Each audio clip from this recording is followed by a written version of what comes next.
Hi പ്രിയപ്പെട്ട അമ്മമാരെ, നവജീവിതം 2026 കോഴ്സിന്റെ 7ാം ദിവസത്തിലേക്ക് നിങ്ങൾക്ക് സ്വാഗതം. ആദ്യത്തെ ഒരാഴ്ച നമ്മൾ പൂർത്തിയാക്കിയിരിക്കുകയാണ്. എല്ലാവർക്കും അഭിനന്ദനങ്ങൾ. ഈ 7 ദിവസങ്ങൾ നമ്മൾ മനസ്സിനെയും ശരീരത്തെയും ശുദ്ധീകരിച്ചു. ഇന്ന് നമ്മൾ സംസാരിക്കുന്നത് ഈ ദിവസങ്ങൾ കൊണ്ട് നിങ്ങളുടെ ജീവിതത്തിൽ വന്ന ചെറിയ മാറ്റങ്ങളെ എങ്ങനെ ശ്രദ്ധിക്കാം എന്നതിനെ കുറിച്ചാണ്. മാറ്റങ്ങൾ വലുതാവണമെന്നില്ല, പക്ഷേ അവയുണ്ട്. അത് കാണാൻ പഠിക്കുക എന്നതാണ് ഇന്നത്തെ ടാസ്ക്. വീഡിയോ മുഴുവനായും കണ്ടാൽ മാത്രമേ അടുത്ത ആഴ്ചയിലേക്ക് ശക്തമായി കടക്കാൻ നമുക്ക് കഴിയൂ. നമ്മുടെയൊക്കെ ജീവിതം ഒരു ചെറിയ തൈ ചെടി പോലെയാണ്.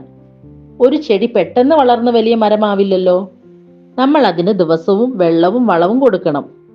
ഓരോ ദിവസവും നമ്മൾ ചെയ്യുന്ന അഫർമേഷനുകൾ, forgiveness, gratitude, 5 minute self care എന്നിവയെല്ലാം നിങ്ങൾ ഈ തൈച്ചെടിക്ക് നൽകിയ വെള്ളവും വെളിച്ചവുമാണ്. ഒരു രാത്രി ഇരുട്ടി വെളുക്കുമ്പോൾ തന്നെ ഈ ചെടി വലുതായി കാണണമെന്നില്ല. പക്ഷേ അതിന്റെ ഇലകളുടെ നിറം മാറിയിട്ടുണ്ടാകും, പുതിയൊരു വേര് ഇറങ്ങിയിട്ടുണ്ടാകും. അതുപോലെയാണ് നിങ്ങളുടെ ജീവിതത്തിലെ മാറ്റങ്ങളും. ഇന്നത്തെ പ്രധാന ലക്ഷ്യം ഇതാണ്: നിങ്ങളുടെ ജീവിതത്തിൽ വന്ന ആ ചെറിയ പോസിറ്റീവ് മാറ്റങ്ങളെ എന്തൊക്കെയാണ് എന്ന് ശ്രദ്ധിക്കുകയും അതിന് നിങ്ങളോട് തന്നെ നന്ദി പറയുകയും ചെയ്യുക. കഴിഞ്ഞ ആഴ്ചത്തെ പോലെ ദേഷ്യം വന്നില്ല. ഇന്ന് നേരത്തെ എഴുന്നേറ്റു. 5 മിനിറ്റ് ഫോൺ മാറ്റിവെച്ചു. ഇന്നലെ 3 കാര്യങ്ങൾക്ക് നന്ദി എഴുതി. ഇതൊക്കെയാണ് മാറ്റങ്ങൾ. ഈ ചെറിയ വിജയങ്ങളെ അംഗീകരിക്കുമ്പോൾ മനസ്സിന് കൂടുതൽ സന്തോഷവും മുന്നോട്ട് പോകാനുള്ള പ്രചോദനവും ലഭിക്കും. ഇന്നത്തെ ടൂൾ ചെക്ക് ഇൻ എഴുതുക. നിങ്ങളുടെ പുരോഗതി അളക്കാനും കൂടുതൽ മുന്നോട്ട് പോകാനുമുള്ള ഊർജം നേടാനും നമ്മളെ സഹായിക്കുന്ന ടൂളാണ് ചെക്ക് ഇൻ എഴുതുക എന്നത്. ഇന്നത്തെ നിങ്ങളുടെ ടാസ്ക് ഇതാണ്: മാറ്റങ്ങൾ എഴുതുക. ഒരു നോട്ട്ബുക്കിൽ ഡേ 7 ചെക്ക് ഇൻ എന്ന് എഴുതുക. കഴിഞ്ഞ 7 ദിവസങ്ങൾ കൊണ്ട് നിങ്ങൾക്ക് എന്ത് പോസിറ്റീവ് മാറ്റം വന്നു എന്ന് കുറഞ്ഞത് 5 പോയിന്റുകളായി എഴുതുക.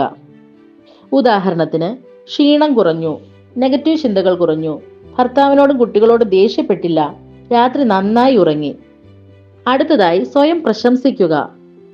എഴുതി കഴിഞ്ഞ ശേഷം നിങ്ങളുടെ തോളിൽ തട്ടി ഞാൻ നന്നായി ചെയ്തു എന്ന് സ്വയം അഭിനന്ദിക്കുക. നിങ്ങൾ നൽകിയ ഈ ശ്രദ്ധയും സമയവും പാഴായിട്ടില്ല. ഈ മാറ്റങ്ങളാണ് നിങ്ങളുടെ നവജീവിതം എന്ന വലിയ മരത്തിന്റെ വിത്ത്. ഇത് തിരിച്ചറിഞ്ഞാൽ നമുക്ക് അടുത്ത 7 ദിവസത്തെ ലക്ഷ്യബോധം നേടൽ എന്ന യാത്രയിലേക്ക് ശക്തമായി കടക്കാം. അപ്പോൾ പ്രിയപ്പെട്ട അമ്മമാരെ, ഇന്ന് ഈ വീഡിയോ കണ്ട ശേഷം നിങ്ങൾ തീർച്ചയായും നിങ്ങളുടെ ചെക്ക് ഇൻ എഴുതണം. ഈ മാറ്റങ്ങളെല്ലാം നിങ്ങളുടെ വിജയമാണ്. അതിന് നിങ്ങൾക്ക് അവകാശമുണ്ട്. ഈ വീഡിയോ നിങ്ങൾക്ക് ഇഷ്ടമായെങ്കിൽ ലൈക്ക് ചെയ്യുക. നിങ്ങളുടെ ഈ മാറ്റങ്ങൾ അറിയാൻ ആഗ്രഹിക്കുന്ന മറ്റ് അമ്മമാർക്ക് ഷെയർ ചെയ്യുക. നിങ്ങളുടെ ഏറ്റവും വലിയ മാറ്റം എന്തായിരുന്നു എന്ന് കമന്റിൽ പങ്കുവയ്ക്കാൻ മറക്കരുത്. നാളെ ഡേ 8ൽ നമ്മൾ കോഴ്സിന്റെ 2ാം ഘട്ടം തുടങ്ങുകയാണ്. വിഷയം പുതിയ ലക്ഷ്യങ്ങൾ. അപ്പോൾ പുതിയൊരു ലക്ഷ്യബോധവുമായി നാളെ കാണാം. Thank you.